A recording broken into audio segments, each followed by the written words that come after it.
The final draft, the possessed typewriter. When Karen brings home an antique typewriter, she's charmed by its vintage appeal until it begins writing her nightmares into reality. Welcome to Myth or Reality. Today, we've got a gripping tale that will challenge what you think you know. As you watch, listen closely, because at the end, you'll need to decide, is this story a true account, a reality, or untrue, just a cleverly crafted myth? It's up to you to figure it out. So, the story. The old typewriter clacked in the dim attic, but no one used it. Karen found the vintage typewriter at a flea market, captivated by its charm. Unknown to her, it once belonged to a reclusive writer with an unsettling talent for predicting deaths through his writing, which became ominous reality. The typewriter haunted her dreams that night. She found herself by a dark, foreboding lake, the air thick with eerie silence. Suddenly she saw a man flailing in the water, his face contorted in terror as he struggled to stay afloat.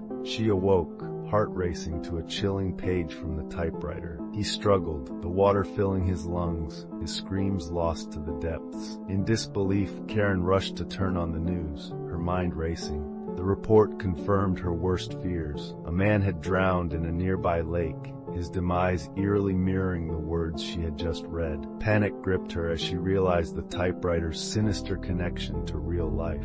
Desperate to rid herself of the cursed object, she attempted to burn it. She gathered kindling and struck a match, but to her horror, the flames recoiled as if they were alive, refusing to consume the typewriter. It stood untouched, a dark sentinel in the attic, mocking her attempts at escape. Karen awoke to find another page had appeared, the typewriter clacking as if it had worked through the night. The words chilled her. She realized too late that her name was next.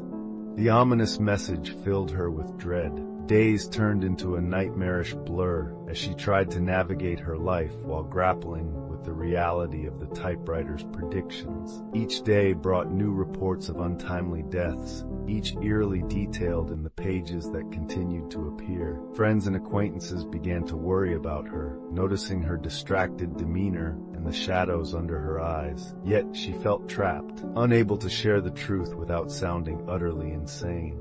One evening, she gathered her courage and confronted the typewriter, demanding answers. "What do you want from me?" she shouted, her voice echoing in the silence of the attic. The only response was the sound of the keys clicking, as if the machine was preparing to reveal yet another grim forecast. In her desperation, she sought out old records of the previous owner, hoping to uncover the story behind the typewriter. She learned that the recluse had been a tormented soul, consumed by a compulsion to document the deaths of those around him, believing he could somehow control fate through his writing. Haunted by this knowledge, Karen felt the weight of the typewriter's legacy pressing down on her. She knew she had to find a way to break the cycle. With each new page, she felt her own life slipping away, each prediction tightening its grip on her fate. Determined to confront the darkness, she faced the typewriter again, resolved to write her own story and reclaim her agency. With trembling hands, she began to type, hoping to rewrite the narrative and escape the cursed machine that had ensnared her destiny. So what do you think? Is this story fact or fiction, true or untrue, a reality or a myth we made up? Well, here's the answer. The final draft, the possessed typewriter, is completely made up and just a myth. If you enjoyed the story, don't forget to like, comment, and subscribe. Have your own story? Share it in the comments. You might see it in a future video. Thanks for watching, and stay tuned for the next one.